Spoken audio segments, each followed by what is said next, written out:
Get out! Old hags who can't even do housework! My husband and I, who had been living with our eldest son and his wife, were contributing $3,000 to the household every month. But his wife spouted such abusive language at us. We had been subjected to other forms of harassment from her as well. My husband and I were finally deeply angered. We wanted nothing more to do with such a woman, resolved strongly to take our revenge one day. My name is Susie. At 62, I work part-time while also being a homemaker. I live with my same-aged husband, David. David is a serious and kind office worker, so we have a steady income and never had any big fights. We have a son, Lawrence, who is 32 years old. Like his father, Lawrence is a very kind child who has grown up well. After graduating from university, he got a job at a private company and is working earnestly. And 2 years ago, he got married to a woman named Emily, whom he met at the same company. But as it turns out, this Emily was an utterly wicked woman. When we first met Emily, she seemed like a serious and sweet woman. Lawrence also told us, she's diligent at work and she has a good reputation with her superiors. Emily is 6 years younger than Lawrence, and while we were unsure if they could get along well, we thought they would be fine since Lawrence decided to marry her. After their marriage, Lawrence and Emily started living together in a certain apartment. After getting married, Emily said, "I'll take over all the housework for the busy Lawrence," and became a stay-at-home wife. Lawrence seemed to be very grateful for that. "Thanks to Emily doing all the housework, I can focus on the job I love. I'm grateful."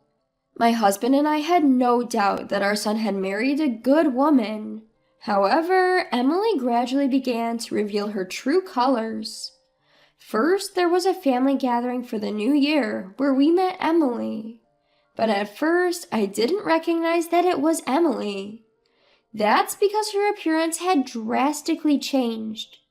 The last time I saw her, Emily had black hair and didn't wear heavy makeup. She seemed like a very reserved woman. But now she had transformed into a flashy, pink-hair woman. She was wearing noisy bracelets around her wrists and looked very different from the person I had known. My husband, David, and the rest of our relatives were taken aback by Emily's drastic change. At that moment, Lawrence stepped in to mediate. "I'm sorry if we surprised you. I was also shocked when I came home from work one day to find Emily like this. However, she handles all the household chores well, and we have no issues. Besides, Emily is a full-time homemaker. Can we give her a pass?" After hearing that, I felt a sense of relief. Well, if Lawrence is okay with it, then it's fine by me. I was just surprised because Emily looked so different. It's not right to judge people by their appearance, and it's not my place to complain. After I said that, the rest of my family seemed to agree. Later, we all enjoyed drinking together until Emily caused a scene. She got incredibly drunk and started to verbally abuse everyone around her. "Hey, are you defying me? Back in middle school, I once knocked down 3 classmates at once."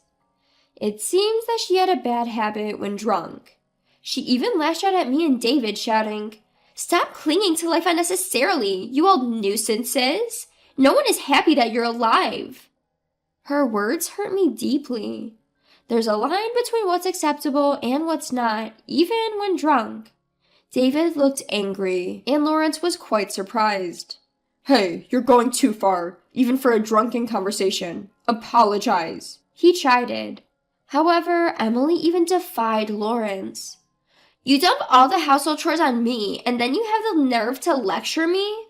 A wimpy guy like you, I could take you down in a second." Emily continued her tirade, hurling abuse at everything in sight, causing trouble for everyone. Eventually, she passed out from the alcohol and finally quieted down, but the atmosphere was tense. Everyone was angry at Emily. Then one of the relatives started a conversation.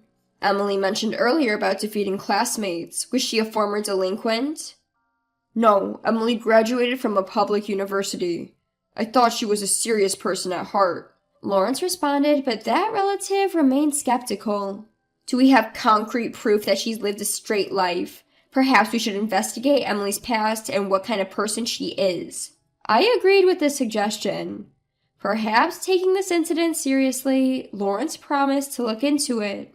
Since Emily had lost her parents and had few connections with her relatives, he hired a private investigator. The investigation revealed that Emily was quite rebellious during her middle school years and was the leader of a delinquent group. She was such a notorious bad girl that even the famous local hooligans followed her orders. From the time she was in 9th grade, due to the thoughts of her future, Emily started to behave more seriously on the surface. She graduated from a public university, but she never cut ties with her rowdy group of friends. Even now, when Lawrence is away at work, Emily invites these unruly friends over to their house. What's worse, they make such a commotion that it has become a nuisance to the neighbors. Emily was merely concealing her true nature. She was quite the troublemaker indeed. Frustrated by this, Lawrence broached the subject of divorce. However, Emily cried and pleaded, "I'm sorry, I'll become serious from now on. Please forgive me. I absolutely need you, Lawrence. Please don't divorce me." And even changed back to her old attire. She even took out her smartphone and deleted her friends' contact numbers right in front of Lawrence. She apologized over the phone to the relatives who were bothered by her during the New Year's gathering. She also called me to apologize several times. If she's willing to go to such lengths, Lawrence thought about reconsidering. As a result, they didn't divorce and decided to continue their married life. Lawrence is the one married to Emily, and I thought it's not good for parents to interfere too much, so my husband and I decided to respect Lawrence's decision. In fact, when I met Emily again at the family summer gathering, she had become a serious woman. I thought things would be okay like this, but one day while I was at my part-time job, I lifted a heavy object. The instant I did that, I felt an intense pain in my back, and I couldn't move at all. Other staff members hurriedly took me to the hospital, and it turned out to be a pretty severe case of back strain, so I was told to rest for a while. When I informed Lawrence about this over the phone, I got this reply. "Why don't you use this opportunity to live with us, me and Emily? Of course, along with Dad too. We'd all live together. Given your ages, incidents like these, injuries or illnesses, are bound to increase. It'd be better if me and Emily were around to help when something happens." When I thought about it, it made sense. Around the time my back pain healed, my husband and I, along with Lawrence and Emily, discussed and officially decided to live together. My husband and I live in a spacious single-family home, and there would be no issues with 4 of us living there. So Lawrence and Emily moved in with us, and we started living together. Initially, everything was going smoothly. Emily was doing half the household chores, which greatly reduced my workload. My husband and I would contribute from our paychecks, giving about $3,000 to the household every month. I work part-time and can't give much, but I wanted to reduce the financial burden on Lawrence and Emily as much as possible. However, Emily slowly started changing her behavior. First, she would say she's not feeling well and started pawning off household chores onto me. At first, I believed Emily and did most of the chores for her, but she seemed perfectly fine. She's been eating well, even going for second helpings at meals, and she looks healthy. Moreover, she has been going out all day long under the pretext of having fun. I couldn't help but ask, "Emily, I hate to say this, but are you really feeling unwell? You seem quite lively and you're out a lot." When I dared to ask this, Emily glared at me fiercely. "What? Are you doubting me? If you pull any more stunts, I'll punch you in the face." I was dumbfounded. What coarse language! It became clear at that moment that she was not at all remorseful. She must be pretending to have changed her ways because she doesn't want to break up with Lawrence. However, she was just pretending. Emily, perhaps thinking that I was scared, scoffed at me. "Scared, are ya? Well, that's not surprising. I've been playing the quiet girl until now, but I'm done with that. From now on, I'm going to let my personality shine. You know what will happen if you resist, right?"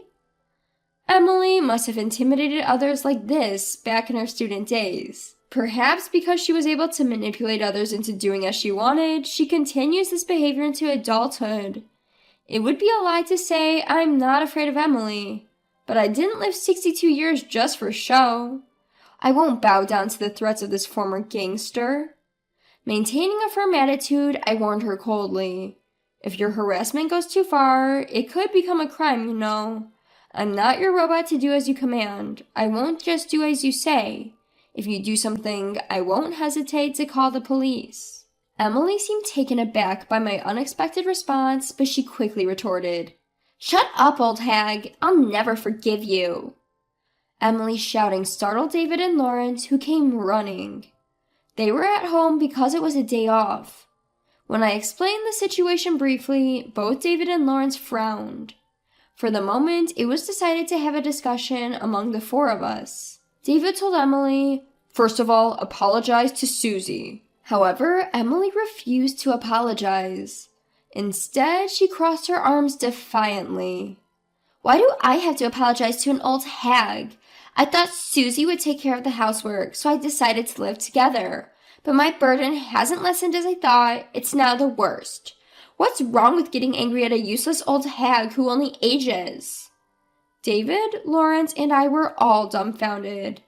How selfish can she be to move in with such motives? Then Emily said something even more shocking. "No matter what anyone says to me, I won't change. From now on, you all will become my hands and feet. Oh, but I don't need Susie and David. You're old hags who don't even do housework, so get out of the house." Hearing this, I was finally truly angry. I've had enough of this woman. I firmly resolved to take my revenge. My husband seemed to feel the same intense anger. Uncharacteristic for my usually calm husband, his face was flushed with fury. Then he said, "Should we move out now?" Feeling the same urge to distance myself from Emily immediately, I nodded and said, "Yes, let's do that." Then my husband and I quickly packed our stuff and left immediately. Even though we said we were moving, I couldn't take large items like dressers, so we decided to come back for them another day. Lawrence said that he still had things to discuss with Emily, so he decided to stay at the house. My husband and I headed to a cheap business hotel for the time being. We don't own another house, and we didn't want to impose on our friends, so we decided to stay there until we find a new place. The next day, from 8 in the morning, Emily started calling my cell phone. I thought I should ignore it and left it be, but she was so persistent, calling 20 times in just 1 hour. Although I regretted not blocking her calls, I was slightly curious about what she wanted, so I decided to answer just once. "Hello, is this Susie? Actually, I have a favor to ask of you." Emily's voice, sounding all cutesy, came from the other end of the phone. I instantly realized she was up to no good, and to be honest, it was creepy. From serious face to bad girl, now acting all cutesy? I found myself wondering just how many personalities this woman has. One thing for certain, I can't trust Emily no matter what personality she presents. Deciding it was a waste of time to continue this conversation, I simply said no thanks. I hung up, blocked her calls, and blocked her on all messaging apps so she couldn't contact me. My husband, watching my actions, did the same. We, as a couple, decided to permanently ignore all communication from Emily. In the afternoon, this time Lawrence called. "Mom, I've divorced Emily. I left the house early this morning, and I've just submitted the divorce papers. Last night, when I told Emily that I wanted a divorce, she said, 'Try if you can.' So I didn't hesitate and did it." Upon hearing that, I thought my son had made a wise decision. Being with a woman like that would never bring happiness. Instead, I told him that Emily had called, and for some reason, she was acting all cutesy. Lawrence, after hearing this, told me with a look of disgust. "You know, back in her rebellious phase, Emily would act all cute to make up whenever things get awkward with her boyfriend. She's really dumb if she thinks that kind of childish tactic would work now that we're all adults." I completely agreed with him. Emily may have a decent educational background, but she's immature and arrogant. We thought we made the right choice in cutting ties with her, but Lawrence's story didn't end there. "Actually, Emily's been cheating too." "What? Really?" I was genuinely surprised. I couldn't believe that she had the audacity to cheat on top of her already horrendous behavior. I suspected that Emily's claims about being ill were false. She seemed perfectly healthy and was going out too frequently. I thought she was hiding something else, so I hired a private investigator. Turns out she's been cheating with a guy we don't know. I even have photos as proof. Looking at the photos Lauren sent to my phone, I saw Emily kissing a young man in public. The man had green hair and seemed very flashy. I told Emily that I'd sue her for damages, and I fully intend to. I'm going to claim damages from her affair partner as well. Emily acted all cool when I told her, though. Then, why did she call me, I wonder? Who knows? I think she probably wanted to know where I was after I moved out. Emily never thought I'd actually leave. She thought if she acted tough and intimidating, I'd stay by her side. But now that I'm really gone, I think she panicked and tried to win me over. I sighed. No matter the reason, I would never help a person like that. I wish she could experience loneliness all on her own. Eventually, my husband Lawrence and I found a new apartment. We decided to live there together. We considered forcing Emily out and living in our old house, but it would be too large for Lawrence to live alone after we pass away. Besides, there's a chance it could end up being vacant in the future. Vacant properties can cause various problems, so we thought it would be better to sell it off.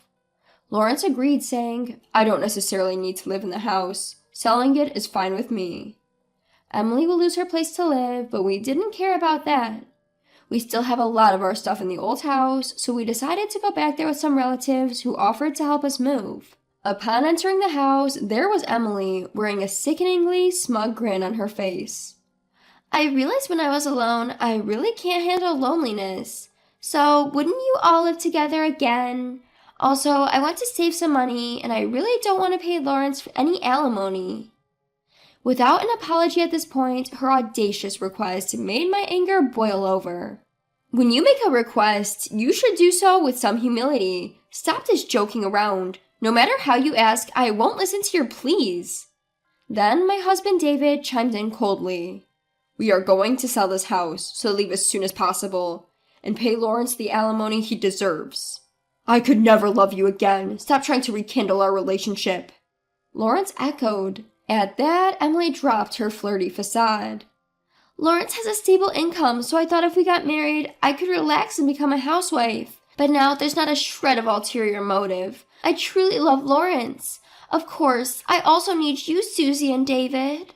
No matter what she said, our anger, mine, David's, and Lawrence's, wouldn't abate. Rather, it just kindled more rage. At that moment, a silent relative who had been observing the situation couldn't stand it any longer and interjected. Emily, you are such a despicable woman. If you have so much to say, why don't we settle this in a fair fight? You seem pretty confident about your strength. I'll have you know I competed in a national karate competition. The relative swiftly stepped closer to Emily, staring her down. They radiated an imposing aura. This relative, a person in their 30s, was renowned for their physical strength. The part about competing in a karate competition was true. We had called them in case Emily decided to cause trouble. Even Emily, sensing the threatening vibe, whimpered, No, I don't want to fight. After you move out, never bother Susie and the rest again. You better leave quickly. And before you do, apologize properly, the relative warned in a low voice. Emily, suddenly becoming more understanding, quickly responded, Yes, I understand. I'll leave right away. All my large belongings, I'll leave them all here. I'm really sorry. She groveled, hastily packing up her belongings and leaving. Seeing this, the relative smirked. Emily can only act tough with those she thinks are weaker than her. When faced with someone she perceives as stronger, she becomes a submissive, spineless person, they observed. David, Lawrence, and I, recalling Emily's retreating figure, burst into laughter. With the pest gone, our moving preparations proceeded smoothly, and we managed to relocate to our new home without a hitch. After that, Emily rented an apartment and started living alone. As warned, Lawrence filed a claim for alimony. Perhaps due to the involvement of a lawyer, both Emily and her lover readily paid up. The person she was dealing with was a lawyer, someone who seems to hold significant power, and I suppose that's why she readily agreed. As my relative said, it seems she can't take a stand against someone stronger than herself.